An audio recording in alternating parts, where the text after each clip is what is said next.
समस्त विश्व के नागरिकों महानुभाव के लिए जय भीम, जय भारत, जय संविधान, वंदे मातरम।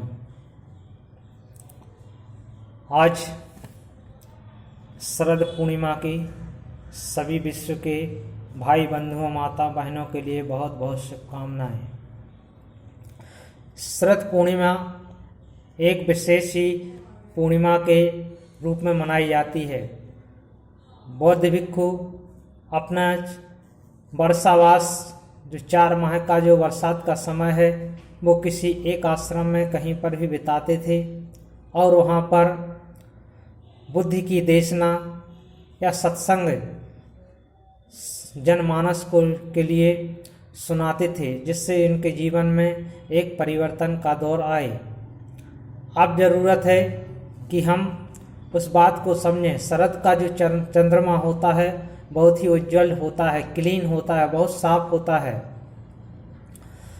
क्योंकि 4 महीने जब बारिश होती है तो जितने भी वातावरण में धूल के कण, गंदगी जो भी होती है वो ज़मीन पर नीचे गिर जाती है।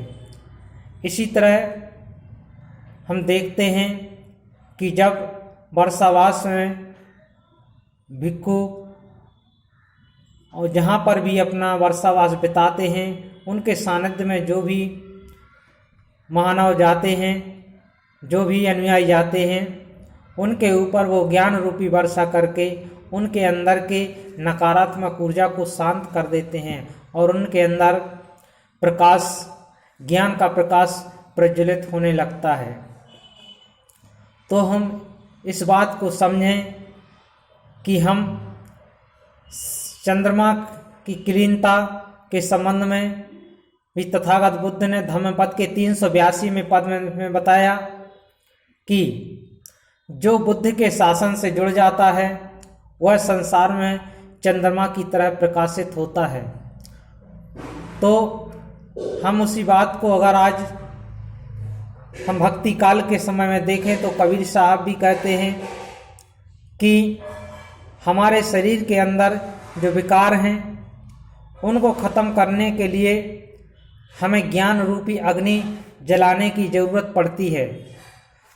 तो हम कबीर साहब कहते हैं कि आग लगी आकाश में झरझर करे अंगार और कबीरा जल कंचन भया कांच भया संसार।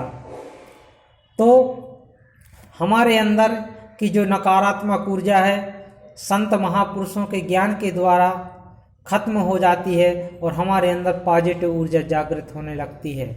तो हम संत महापुरुषों के बताए हुए मार्ग को जानें, समझें और शरद पूर्णिमा के इस महत्व को समझें कि 4 महीने तक बौद्ध भिक्षु वर्षावास में जो मार्ग दिखलाते हैं, अगर हमने उनका अनुकरण किया तो हम भी संसार में चंद्रमा की तरह बुद्ध के शासन से जुड़कर के प्रकाशित हो सकते हैं। तो हम बौद्ध भिक्षुओं की देशनाओं को सुने, संत महापुरुषों के सत्संग को सुने और बुद्ध के शासन से जुड़कर के हम अपने जीवन का कल्याण करें, अपने जीवन में परिवर्तन लाएं। तभी हमारा जीवन का वास्तविक लक्ष्य पूरा होगा और तभी हम राष्ट्र के निर्माण में भागीदार बन पाएंगे। अगर हमें राष्ट्र के निर्माण में भागीदार बनना है तो हमें संत महापुरुषों, बुद्धिजीवियों, ज्ञानियों, महापुरुषों के सानिध्य में रह करके उस वास्तविक परम तत्व को समझना होगा और ज्ञान के मार्ग पर चल करके अपने राष्ट्र के चहुमुखी विकास के लिए निरंतर आगे बढ़ना होगा। तो हम अपना भी विकास करें, अपने परिवार का, समाज का विकास करें, अपने राष्ट्र का विकास करें, अपने राष्ट्र के निर्माण में भागीदार बनें। इन्हीं शब्दों के साथ एक बार पुनः शरद पूर्णिमा की सभी विश्व के माताओं, बहनों, बुजुर्गों, भाइयों, बंधुओं, बच्चों सभी के लिए बहुत बहुत शुभकामनाएं। जय भीम, जय भारत, जय संविधान, वंदे मातरम।